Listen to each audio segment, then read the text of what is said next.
पीके मरल बा।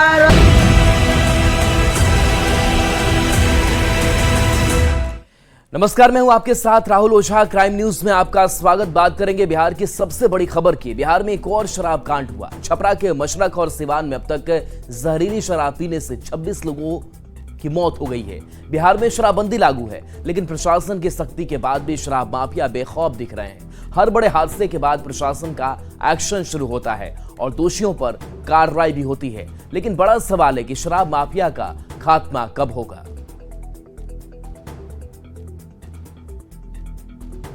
बिहार में जहरीली शराब का तांडव।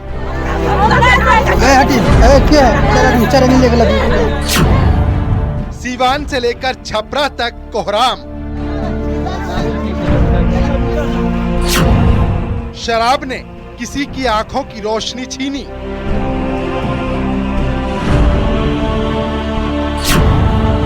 कहीं शराब से मौत का तांडव। शराब माफिया पर कब लगेगी लगाम?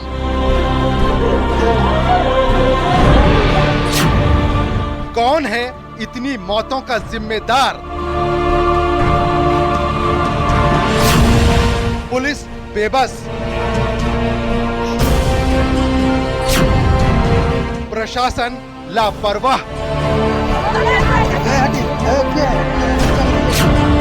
कौन देगा मौत का हिसाब? तो बिहार में जहरीली शराब पीने से मौत का आंकड़ा लगातार बढ़ता जा रहा है। सिवान से लेकर छपरा तक जहरीली शराब ने मौत का तांडव मचा रखा है। शमशान घाट पर अंतिम संस्कार के लिए लाइनें लगी है। अस्पतालों में मरीजों का आंकड़ा भी बढ़ता जा रहा है। मौत से गांव-गांव में मातम पसरा है। इन सबके बीच सवाल अब भी यही कि शराबबंदी वाले बिहार में इतनी मौतों का जिम्मेदार कौन है। सबसे बड़ी खबर पर ज्यादा जानकारी देने के लिए हमारे साथ ग्राउंड जीरो से हमारे संवाददाता जुड़ रहे हैं। ग्राउंड जीरो पर जहां से हमारे संवाददाता पल पल की अपडेट दे रहे हैं। हमारे साथ छपरा से संवाददाता संतोष गुप्ता और सिवान से मृत्युंजय सिंह जुड़े हुए हैं। संतोष के पास सबसे पहले आते हैं। संतोष, इतनी सारी मौतें हो रही हैं, इसके जिम्मेदार कौन? अभी क्या अपडेट वहां से? देखिए, सरकार तो कहेगी कि जो पीने वाले हैं जिम्मेदार वही है, लेकिन सबसे बड़ी जिम्मेदारी उसकी होती है कि जिसको शराबबंदी कानून लागू करवाने की जिम्मेवारी सौंपी गई थी।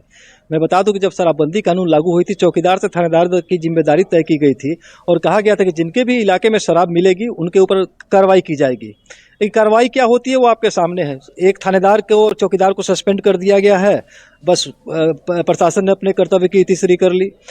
लोग ये मांग कर रहे हैं कि शराबबंदी कानून को पूरी ठीक तरह से लागू करवाया जाए, ताकि महिलाएं, जिन महिलाओं के लिए शराबबंदी कानून लागू किया गया था, उन महिलाओं की मांग है कि अगर सरकार ने शराबबंदी कानून लागू किया तो शराब के जो आवाजाही हो रही है उत्तर प्रदेश के रास्ते या जैसे शराब आ रहा है उस पर भी वो इतनी ही रोक लगाए तो किस तरह की घटनाएं फिर से न हो। नहीं तो छपरा में ये तीसरी बड़ी घटना है जिसमें कि इतनी सारी कैजुअलिटीज हो रही है। मशरक में ही सबसे बड़ा बात है कि मशरक का इलाका ही सबसे बदनाम हो चुका है इन मामलों को लेकर के। पिछले बार भी लगभग 100 से ज्यादा लोगों की मौत हुई थी और इस बार भी अब आंकड़े लगातार बढ़ रहे हैं। मैं बता दूं कि अभी तक डीएम ने 5 लोगों की पुष्टि की है, लेकिन हमारे अनुसार 10 से ज्यादा लोगों की मौत हो चुकी है और 33-34 लोग अस्पताल में भर्ती है जिनका इलाज चल रहा है। बिल्कुल संतोष, आपके पास आएंगे। मृत्युंजय सिंह भी हमारे साथ जुड़े हुए हैं सिवान से। मृत्युंजय, चाहे वो छपरा प्रशासन हो, और चलिए मृत्युंजय के पास फिर से आएंगे। संतोष, आपसे ही यही सवाल, जिस सवाल पर हम बात करें कि कहां पर प्रशासन का लैप्स हो रहा है, क्योंकि मशरक, जिस मशरक की आप बात करें कि यही इलाका जो है खास करके इस हादसे का या फिर कह सकते हैं इस घटना का शिकार होता है, लेकिन इसके बावजूद हर साल वहां से मौत होती है। लेकिन प्रशासन आखिर क्या करता है? क्या सिर्फ हमने थानेदार को निलंबित कर दिया, चौकीदार को निलंबित कर दिया, लेकिन जवाबदेही भी वहीं से शुरू होती है? किस तरीके की गड़बड़ी चौकीदार के स्तर से, थानेदार के स्तर से होती है? देखिए, शराब माफिया के मनोबल इतने बढ़े हुए हैं कि वो लोग जानते हैं कि इस शराबबंदी कानून के तहत उन्हें गिरफ्तार भी किया जाता है तो वो छूट करके बाहर आ जाएंगे आसानी से। और यही कारण है कि जिस शराब माफिया का नाम इस कांड में शामिल हुआ आया है सामने, वो पहले भी 2 बार जेल जा चुका है और प्रशासन के लिस्ट माने मोस्ट वांटेड की लिस्ट में था। लेकिन ये जो लापरवाही हुई है, मिथाइल अल्कोहल, जो कि कहा जाता है कि मानव शरीर के लिए काफ़ी घातक है, सीधे इंडस्ट्रियल इस्तेमाल करने के लिए वो अल्कोहल आता है जिसका इस्तेमाल इंडस्ट्री में किया जाता है। जो स्प्रिट यूज किया गया है, उस स्प्रिट को सीधे शराब बना करके लोगों को परोस दिया गया, जिससे इतनी बड़ी संख्या में लोगों की मौत हो रही है। तो प्रशासन ने उसकी पुष्टि कर ली है। प्रशासन ने कहा है कि जो भी इसमें आरोपी चिन्हित किए गए हैं 8 लोगों के खिलाफ केस किया गया, इसमें 3 की गिरफ्तारी हो चुकी है। छपरा में, सिवान में भी बहुत बड़ी गिरफ्तारियां हुई है और जो मेन मास्टरमाइंड था उसकी भी पहचान कर ली गई। तो गिरफ्तारियां होती रहेंगी, लेकिन सबसे बड़ी बात है कि ऐसे मामले लगातार सामने आ रहे हैं। छपरा की अगर बात करें तो हर साल 1-2 ऐसे मामले आ जा रहे हैं जिसमें बड़ी संख्या में लोगों की मौत हो रही है शराबबंदी के बाद से। तो लोग बहुत शराबबंदी को लेकर सवाल खड़े हो रहे हैं, राजनीति भी हो रही है, लेकिन सबसे बड़ा सवाल उन लोगों का है जिनके परिवार के लोग मर रहे हैं, उनके पास कोई जीने का सहारा नहीं है। पिछले बार जो घटना हुई थी उसमें जो लोग अंधे हो गए थे, आज भी वो सही से देख नहीं पाते हैं, उनकी जिंदगी पूरी छत विछत हो गई है, कुछ भी उनके घर में परिवार का कोई साधन नहीं है, मुआवजा भी नहीं मिला, चूंकि उनको पहले मुआवजा का प्रावधान नहीं था, अब नया सिस्टम में मुआवजे का भी प्रावधान है, लेकिन उसकी भी लड़ाई काफी लंबी लड़नी पड़ सकती है, क्योंकि जब तक पुष्टि नहीं होता है कि शराब से उनके मौत हुई है तब तक कोई मुआवजा नहीं मिलेगा, ऐसा प्रशासन का कहना है। तो कहीं ना कहीं ऐसे मामलों को बाद में जब रिपोर्ट आती है तो उसमें कभी भी ऐसा खुल के सामने नहीं आता है कि शराब है। लेकिन इस बार जो घटना हुई है इसमें डीएम ने साफ तौर पे कहा है कि पूरी बारीकी से इसकी जांच की जा रही है, हर व्यक्ति जिनकी मौत हो रही है उसकी पोस्टमार्टम की प्रक्रिया कराई जा रही है ताकि ये पता लगाया जा सके। चलिए, बिल्कुल संतोष, इस खबर पर और बात करेंगे। और देखिए, इस घटना के बाद से कई सवाल भी खड़े हो रहे हैं और क्या क्या वो सवाल हैं वो भी बताने जा रहे हैं। तो देखिए, सवाल तो कई सामने आ रहे हैं, लेकिन उस सवाल का समाधान, उसका जो आंसर है वो नहीं मिल पा रहा है। और देखिए, सवाल कई है और सवाल है कि न्यूज़ 18 पूछता है कि शराबबंदी के बावजूद आखिर शराब कैसे बन रही थी। और सवाल यह भी है कि गांव में बन रही शराब पुलिस को भनक क्यों नहीं लगी। लोग वहां कहते हैं कि उस जगह पे शराब मिल रही है, चौकीदार ने पुलिस को क्यों जानकारी नहीं दी। चौकीदार पर बड़ी जिम्मेदारी होती है। शराब तस्करों के साथ चौकीदार का क्या कोई संबंध है, इसके साथ शराब माफिया का खात्मा कैसे होगा। तो ये कई सवाल हैं। शराब माफिया के लिए क्या पुलिस जिम्मेवार है। तो ये कई सवाल जो हैं वो अब तैर रहे हैं। संतोष हमारे साथ लगातार जुड़े हुए हैं। संतोष, सवाल कई है। जब लोगों से बातचीत भी की जाती है तो लोग ये कहते हैं कि देखिए, उस जगह पे शराब बनाई जा रही है, उस जगह पे शराब का निर्माण हो रहा है, लेकिन क्या पुलिस को पता ही नहीं चलता, उसको भनक ही नहीं लगती, या फिर ऊपर ऊपर से दिखावा ही किया जाता है। देखिए, लोगों में एक डर का माहौल है। लोगों का ये कहना है कि अगर हम पुलिस को सूचना भी देंगे तो वो सूचना फिर शराब माफिया तक पहुंच जाती है, फिर गांव में मारपीट होती है, लड़ाई झगड़े होते हैं। इस कारण से कोई खुल करके नहीं बोलता। अगर सूचना की जाए तो हर गांव में ऐसा जगह है जहां पे शराब बिक रहा है, ऐसा लोगों का स्पष्ट तौर पर कहना है। जो लोग अस्पताल में अपने परिजनों को लेकर के आ रहे हैं वो लोग खुलेआम कह रहे हैं कि कहां से उन लोगों ने शराब ली, कहां से शराब मिल रहा है। कल एक व्यक्ति ने बताया कि उसने सिर्फ 50 रुपया एक बच्चे को दिया और 10 रुपया उसको लाने का खर्चा दिया, 60 रुपया में शराब उसको घर पर पहुंचा दिया बच्चे ने। तो बच्चे भी अब शराब तस्करी में शामिल हो गए, महिलाएं भी शराब तस्करी में शामिल हो गई। तो ऐसी स्थिति में आप अंदाजा लगा सकते हैं कि बिहार में शराबबंदी कितनी सफल होगी। इसी कारण से लोग अब मांग कर रहे हैं कि इसको या तो शुरू ही कर दिया जाए फिर से, अगर नहीं सरकार कर सकती है तो शराबबंदी पूरी तरह से इन घटनाओं के बाद सवालों के घेरे में है। जी बिल्कुल। अभी जिनकी तबीयत ठीक नहीं है, जो इलाजरत है, अभी उनकी संख्या क्या है? क्योंकि उन्हीं संख्याओं में से जो आंकड़ा है वो मौत की तरफ आगे बढ़ता जा रहा है। अभी किस तरीके के हालात हैं उन लोगों की जिनकी तबीयत अभी बिगड़ी है? जी बिल्कुल, 33 की संख्या बताई गई है अभी तक जो जिला प्रशासन ने चिन्हित किया है जिन लोगों के बीमार थे। उसमें से 10 से 12 लोगों को छोड़ दिया गया अस्पताल में उनकी हालत सुधरने के बाद। बाकी जो 20-22 लोग हैं उनको अभी इलाज किया जा रहा है। उसी में से 5 लोगों की मौत की बात सामने आई है, डीएम के द्वारा जो पुष्टि की गई है। लेकिन बड़ी संख्या में ऐसे लोग हैं जिनको लोगों ने पोस्टमार्टम नहीं कराया है, प्रशासन के पास नहीं गया है। तो वैसी भी एक लंबी सूची सोशल मीडिया में तैर रही है, बड़ी संख्या में लोगों के नाम सामने आ रहे हैं, लेकिन उस पर भरोसा नहीं किया जा सकता। डीएम ने भी साफ तौर पर यह कहा है कि ऐसी अफवाहें भी काफी फैल रही है, उन अफवाहों से बचने की जरूरत है। प्रशासन ने भी 5 लोगों की मौत की पुष्टि की है और 37 लोगों को उसने कहा है कि 37 लोगों को हम लोगों ने डिटेक्ट करके अस्पताल तक पहुंचाया था, जिसमें 5 लोगों की मौत हुई है। तो ये आंकड़े और बढ़ेंगे। संतोष हमारे साथ बने रहिए। मृत्युंजय भी हमारे साथ न्यूज़ 18 संवाददाता फोन लाइन पर है। मृत्युंजय, सिवान में ही सबसे ज्यादा मौत 20 की संख्या हो चुकी है। हो सकता है कि आंकड़ा और भी बढ़ जाए। अभी क्या हालात हैं और किस तरीके से प्रशासन की कार्रवाई आगे बढ़ रही है?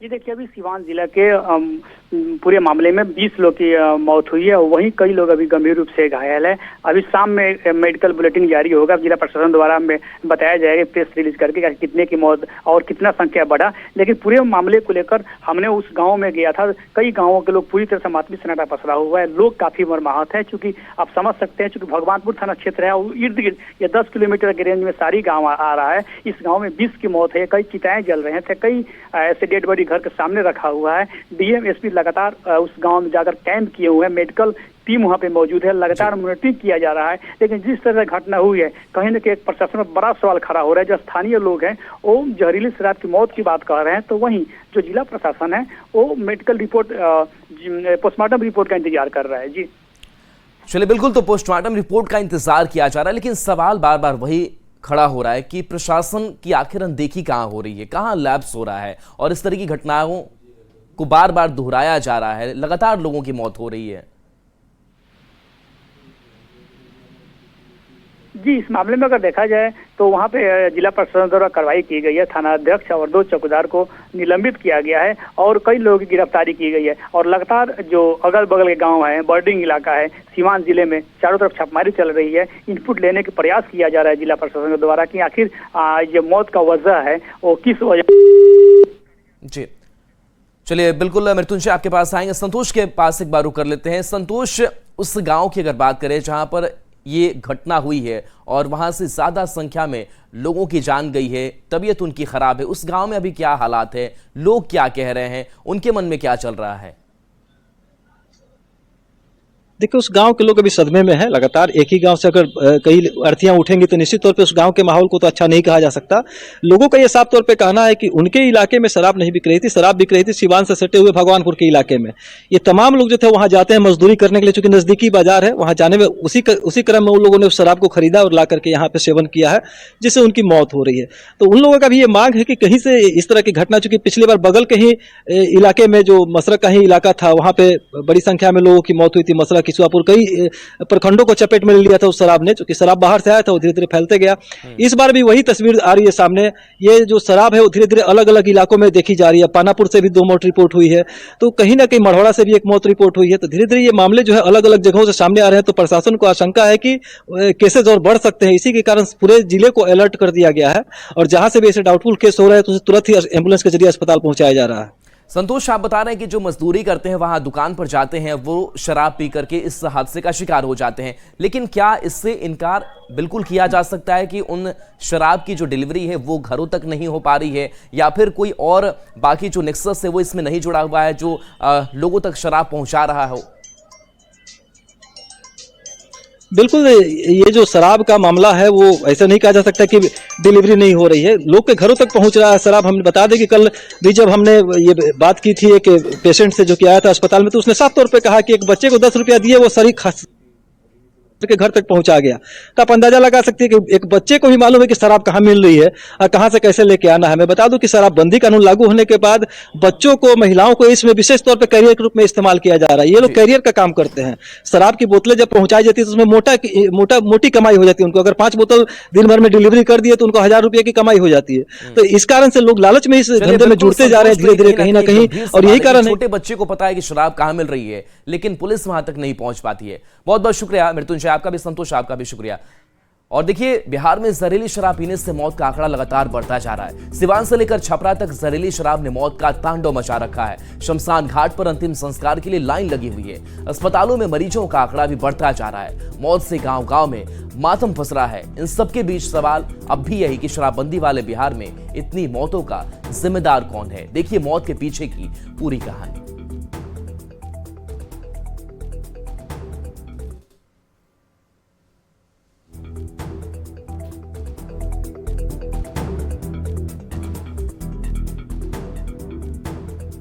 हटी क्या चरंगी लेके लगी। बिहार में शराबबंदी है, लेकिन पिछले 24 घंटे में जहरीली शराब पीने से 2 दर्जन से ज्यादा लोगों की मौत हो चुकी है। सिवान, सारण से लेकर गोपालगंज तक जहरीली शराब ने मौत का ऐसा तांडव मचाया है कि चारों ओर चीख पुकार मची हुई है। जहरीली शराब से किसी के जवान बेटे की मौत हो गई तो किसी के सिर पर पिता का साया उठ गया। जहरीली शराब पीने से बीमार हुए लोगों का अस्पताल में इलाज चल रहा है। ये है गोपालगंज के बैकुंठपुर थाना क्षेत्र के पंथौली गांव के लालदेव मांझी और उनके बेटे प्रदीप मांझी। बुधवार की देर शाम दोनों ने शराब पी और इसके बाद दोनों की बेचैनी बढ़ने लगी। कुछ ही देर बाद दोनों की आंखों की रोशनी भी जाने लगी। स्थिति बिगड़ता देख दोनों को सदर अस्पताल में भर्ती कराया गया। जहां से डॉक्टरों ने दोनों को मेडिकल कॉलेज के लिए रेफर कर दिया। उगानी सब माल जल कीने खाती तो वो नहीं माल जल कीना नहीं था आने से वानी था बस लेट से ढाल भूख लागल बस वो नहीं से जी कहाँ पर बनावरा बन होली वाली। कुछ ऐसा ही हुआ छपरा के मशरक थाना क्षेत्र के विशुनपुर गांव के रहने वाले सरोज कुमार के साथ। उनके परिजनों ने बताया कि सरोज के दोस्तों ने उसे शराब लाकर दी, जिससे पीने के बाद सरोज की तबीयत बिगड़ने लगी। उसके बाद आनन फानन में उन्हें अस्पताल में भर्ती कराया गया। वो मेरे साथ मैं तो घर पे था, बगल में था, वो लेकर आया तो मेरे को दिया, मैं पिया। अभी क्या दिक्कत है? अभी मेरे को मैंने आँख से कम दिखाई देता। कब से आँख से कम दिखाई? ये है छपरा के गंडामन गांव के रहने वाले शिवजी ठाकुर। बताया जा रहा है कि इन्होंने भी शराब पी, जिसके बाद तबीयत बिगड़ने लगी। आनन फानन में इन्हें भी अस्पताल में भर्ती कराया गया, जहां उनका इलाज जारी है। जहरीली शराब पीने से मौत का आंकड़ा लगातार बढ़ रहा है। कई लोगों का अस्पताल में इलाज चल रहा है, लेकिन सवाल अब भी वही बना हुआ है कि जब बिहार में पूर्ण शराबबंदी लागू है तो जगह जगह शराब कैसे मिल रहा है, और जब लोगों को शराब मिल रहा है तो क्या प्रशासन को ये नहीं पता कि शराब कहां बेची जाती है और इसके पीछे कौन है।